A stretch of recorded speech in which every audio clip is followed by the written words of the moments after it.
रुद्र एक वीर योद्धा एपिसोड 118। जब रुद्र ने उस गोरकच के हमले से अपना बचाव कर रहा था तभी उन पांचों योद्धाओं में से एक आर्यन ने धीरे से अपनी आंखें खोली और रुद्र की तरफ देखा, जिसे देखकर उसका मुंह खुल का खुला रह गया। उसने देखा कि रुद्र अपने दोनों हाथों को ऊपर करके उस गोरकच के पैर को पकड़े हुए था, जिसे देखकर वह हैरान रह गए। लेकिन तभी वह होश में आया और अपने साथियों की तरफ देखकर चिल्लाते हुए बोला, अरे उसकी हम मदद करो जल्दी से, नहीं तो वह मर जाएगा। उसके इतना कहते ही सभी रुद्र की तरफ देखने लगे और बाकी सब की हालत भी बिल्कुल वैसी ही थी जैसा आर्यन का था। वह सब भी हैरान थे, लेकिन फिर सभी अपने आप को संभालते हुए उस गोरकच के ऊपर हमला करने लगे। उन्होंने एक साथ उस गोरकच के घाव पर ही हमला किया, जिसकी वजह से वहां पर एक तेज दर्द से भरी दहाड़ निकली। इस दहाड़ के साथ वह गोरकच ऊपर आसमान की तरफ देखकर जोर से चिल्लाया और साथ ही साथ उसके गर्दन से खून का फव्वारा निकल गया। इसी के साथ ही उसके चेहरे पर गुस्सा नजर आने लगा और फिर उसने अपने पैर को पीछे हटा लिया और पीछे मुड़कर उन सब योद्धाओं की तरफ देखने लगा जिन्होंने उसके ऊपर हमला किया था। इधर दूसरी तरफ रुद्र ने एक गहरी सांस ली। उसका हाथ बहुत तेज दर्द कर रहा था। आज तक रुद्र के ऊपर ऐसा हमला कभी भी नहीं हुआ था। रुद्र खुद को बड़ा ही खुशकिस्मत समझ रहा था कि उसके पास ऐसी शक्तियां हैं, नहीं तो कब का रुद्र मर चुका होता। लेकिन फिर उसने अपने समय के चिन्ह को सक्रिय कर दिया और वातावरण से कुदरती शक्तियां अपने अंदर समाहित करने लगा। जैसे जैसे रुद्र कुदरती शक्तियों को अपने अंदर समाहित कर रहा था, वैसे वैसे उसके शरीर के जख्म धीरे धीरे भरने लगे और साथ ही साथ उसको जो दर्द महसूस हो रहता वह भी धीरे धीरे कम होने लगी। इधर दूसरी तरफ उस गोरकच ने उन 5 योद्धाओं की तरफ दौड़ने लगा उनको मारने के लिए। ये देखकर सभी योद्धा एक सोची समझी रणनीति के तहत चारों तरफ बिखर गए, जिससे वह गोरकच जैसे ही एक की तरफ भागता दूसरा दूसरी तरफ से हमला कर देता। ऐसा ही करते करते वे सब उस गोरकच को उलझाने में लगे हुए थे। जब रुद्र ने उन 5 की रणनीति को देखा तो वह उनकी तारीफ किए बगैर रह नहीं पाया। वह सब एक एक करके उस गोरकच को भ्रमित करने में लगे हुए थे। वह गोरकच ये निर्णय ही नहीं ले पा रहा था कि वह किसके ऊपर हमला करे। वह एक के ऊपर हमला करने जाता तो दूसरा दूसरी तरफ से उसके ऊपर हमला कर देता। इससे उसको और भी ज्यादा गुस्सा आ रहा था। जब रुद्र ने देखा कि वह सभी गोरकच को उलझाए हुए हैं तो रुद्र ने एक गहरी सांस ली और फिर अपने दोनों उंगलियों को ऊपर उठाते हुए अपनी आग और बिजली को नियंत्रित करने लगा। इसके साथ ही उसके सामने एक बवंडर का निर्माण होने लगा। रुद्र अपनी आग का बवंडर युद्ध तकनीक का इस्तेमाल करने वाला था। जब रुद्र ने एक निश्चित मात्रा में उस बवंडर को निर्माण कर लिया तो रुद्र ने सबकी तरफ देखकर चिल्लाते हुए बोला, सभी लोग हट जाओ। उसके इतना कहते ही 5 योद्धा रुद्र की तरफ हैरानी के साथ देखने लगे। तभी आर्यन ने देखा कि रुद्र एक तकनीक का इस्तेमाल करने वाला है, जिसे देखकर आर्यन समझ गया कि वह गोरकच के ऊपर यह हमला करने वाला है। ये समझ में आते ही आर्यन ने अपने साथियों की तरफ देखते हुए बोला, जैसा रुद्र कह रहा है वैसा करो, सभी लोग पीछे हट जाओ। उसके इतना कहते ही सभी 5 योद्धा अपने अपने दिशा में भाग गए। इधर वह गोरकच सभी को भागता हुआ देखकर भ्रमित हो गया।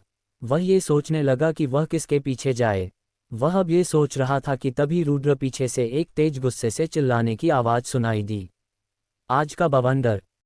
यह आवाज आते ही उस गोरकच को जैसा कुछ एहसास हुआ, वह अभी कुछ प्रतिक्रिया देता कि रुद्र के आगे से वह आग का बवंडर जाकर उस गोरकच से टकरा गया। जैसे ही वह आग का बवंडर गोरकच से टकराया, उस गोरकच के चारों तरफ से बिजली की गड़गड़ाहट के साथ साथ आग की लपटें दिखाई देने लगीं। बीच बीच में उस गोरकच के दर्द से चिल्लाने की आवाजें सुनाई दे रही थी। इधर रुद्र की आंखें बिल्कुल बैंगनी और नीली रंग में चमक रही थीं। कुछ समय बाद रुद्र के चेहरे पर जो तेज था वह धीरे धीरे कम होने लगा और साथ ही साथ उसका चेहरा पीला पड़ गया। रुद्र ने अपनी पूरी शक्ति का इस्तेमाल करते हुए आग का बवंडर युद्ध तकनीक को उस गोरकच के ऊपर हमला किया था।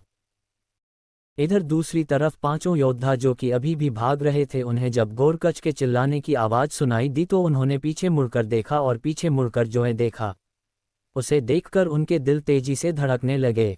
उन्होंने देखा कि वह जानवर गोरकच एक आग के बवंडर के बीच तड़प रहा था। उसके चारों ओर आग और बैंगनी बिजली गड़गड़ाहट के साथ उसके ऊपर हमला करती जा रही थी, जिसकी वजह से गोरकच दर्द से चिल्लाने लगा। आर्यन ने जैसे ही अपने सामने का ही नज़ारा देखा, उसका मुंह खुला का खुला रह गया। साथ ही साथ उसके चेहरे पर रुद्र के प्रति सम्मान के साथ साथ डर भी नजर आने लगा। उसने कभी भी इतनी ताकतवर तकनीक नहीं देखा था। उसने पिछली बार एक युद्ध तकनीक देखा था, लेकिन वह भी एक चौथ स्तर का युद्ध तकनीक था जो रावत परिवार के लीडर का था, जो उस समय उसने रक्ताब कबीले के ऊपर हमला करते वक्त इस्तेमाल किया था। लेकिन जब आर्यन ने रुद्र के इस हमले को देखा तो उसे वह चौथे स्तर का हमला भी कमजोर नजर लगने लगा। दरअसल रुद्र के आग का बवंडर युद्ध तकनीक एक तीसरे स्तर का युद्ध तकनीक था, जिसमें अपनी आग के साथ साथ अपनी बैंगनी बिजली का भी इस्तेमाल किया था, जिसकी वजह से वह तकनीक किसी चौथ स्तर के युद्ध तकनीक जितना ताकतवर बन गया था। साथ ही साथ इसमें आग की जलन और बिजली के झटके इस युद्ध को और भी ज़्यादा खतरनाक बना रही थी। इधर बाकी सब भी अपने सामने के इस नज़ारे को देखकर डर गए। उनको अभी तक ये यकीन नहीं हो रहा था कि रुद्र के पास और कैसी कैसी युद्ध तकनीकें हैं और यह रुद्र आखिर है कितना ताकतवर। इसी के साथ ही श्रेया ने आर्यन की तरफ डर के साथ देखते हुए बोली, आर्यन भाई ये लड़का तो गजब है, इसके पास इतना ताकतवर युद्ध तकनीक है, मुझे तो लगता है यह बाघरा को जरूर टक्कर दे सकता है। उसकी बात सुनकर आर्यन ने भी अपना सर हाँ में हिलाया और अपने सामने देखने लगा। इधर दूसरी तरफ अब तक रुद्र के चेहरे पर कमजोरी दिखने लगी थी और फिर रुद्र ने धीरे धीरे अपनी ऊर्जा को वापस लिया। वहीं गोरकच अभी भी दर्द से चिल्ला रहा था। उसे आग का बवंडर युद्ध तकनीक से जलन के कारण एक तेज दहाड़ निकला, साथ ही साथ वह अपने शरीर को इधर उधर दर्द से पटक रहा था। उसको अपने शरीर के अंदर जलन के साथ साथ बहुत तेज दर्द महसूस हो रहा था। जब सभी योद्धाओं ने उस गोरकच को देखा तब उनकी आंखें चमक उठीं। दरअसल उस गोरकच के जितने भी बाल थे वह सभी जल चुके थे, लेकिन उसकी चमड़ी सिर्फ ऊपर ऊपर से जली होती, लेकिन ये भी उस गोरकच को बहुत ही तेज दर्द पहुंचा रही थी। अभी वह गोरकच संभल भी पाता कि तभी रुद्र ने चिल्लाते हुए कहा, सभी हमला करो इस पर। उसके इतना कहते ही पांचों योद्धा एक साथ उसके ऊपर भले तलवार, चाबुक, खंजर जैसे हथियारों के साथ अपनी शक्तियों को मिलाकर उसके ऊपर हमला करने लगे। आर्यन ने अपने भाले के ऊपर अपने तीसरे स्तर का युद्ध तकनीक नागभला युद्ध तकनीक का इस्तेमाल किया, वैसे ही बाकी सभी योद्धा अपने युद्ध तकनीक के साथ उस गोरकच के ऊपर हमला कर दिया। उन सभी का हमला सिर्फ एक ही जगह पर निशाना देता और वह था उस गोरकच की गर्दन पर।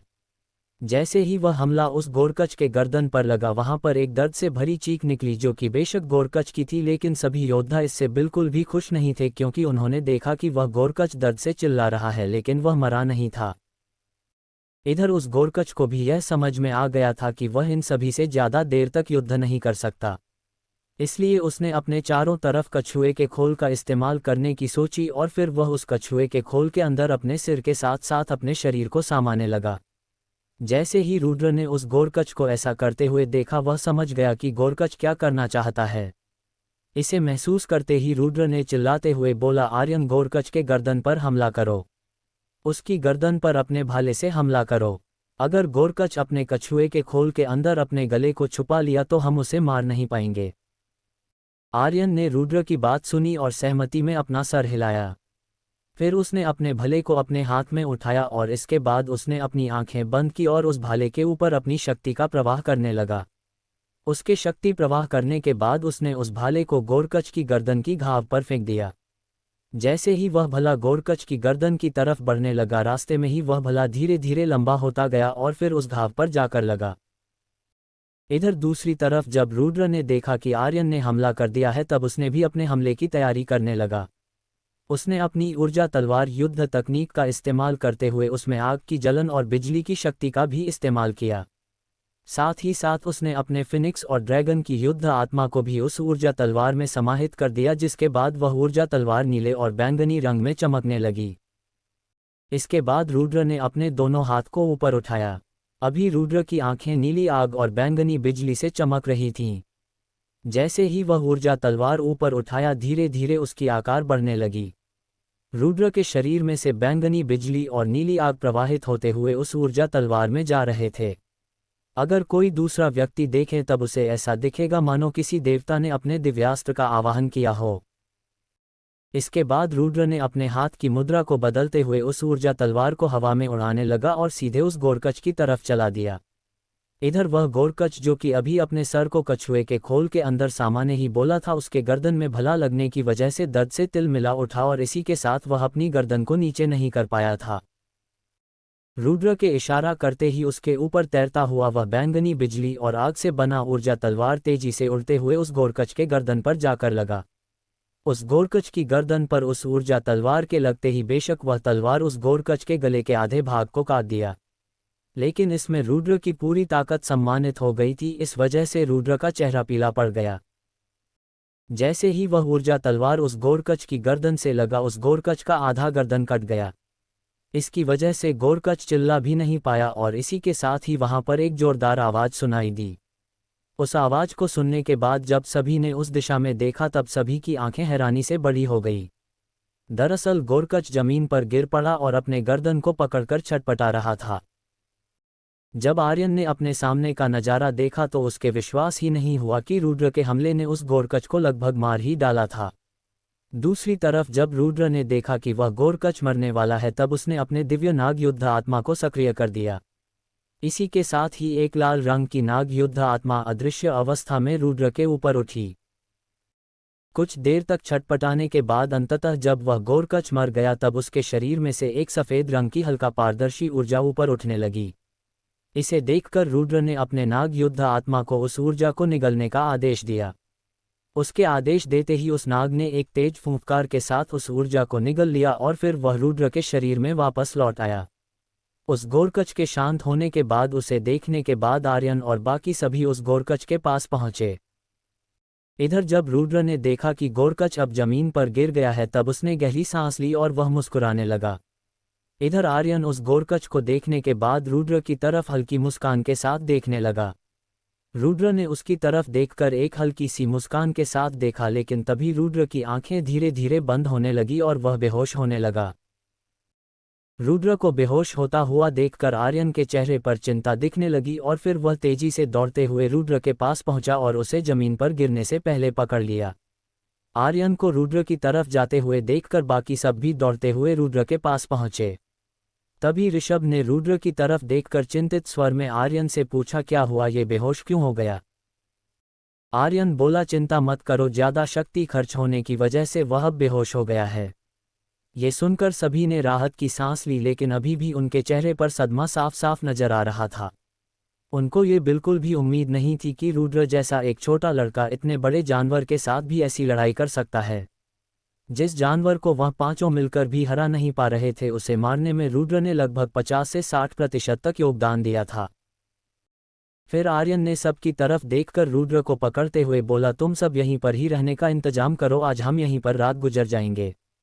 उसके इतना कहते ही बाकी सभी भी अपना सर हाँ में हिलाया और फिर वहां पर एक तंबू का निर्माण किया। आर्यन ने उस तंबू में रुद्र को लेट दिया और फिर उस गोरकच की तरफ चला गया। उसके बाद आर्यन उस गोरकच के शरीर के पास पहुंचकर अपने हाथ को ऊपर उठाया और एक मंत्र पढ़ा। उसके मंत्र पढ़ते ही उस गोरकच के शव के चारों तरफ एक अदृश्य कवच बन गया, जिसके अंदर की चीज को कोई भी बाहरी व्यक्ति देख नहीं सकता था। क्या रुद्र मदद कर पाएगा रक्ताब कबीले का?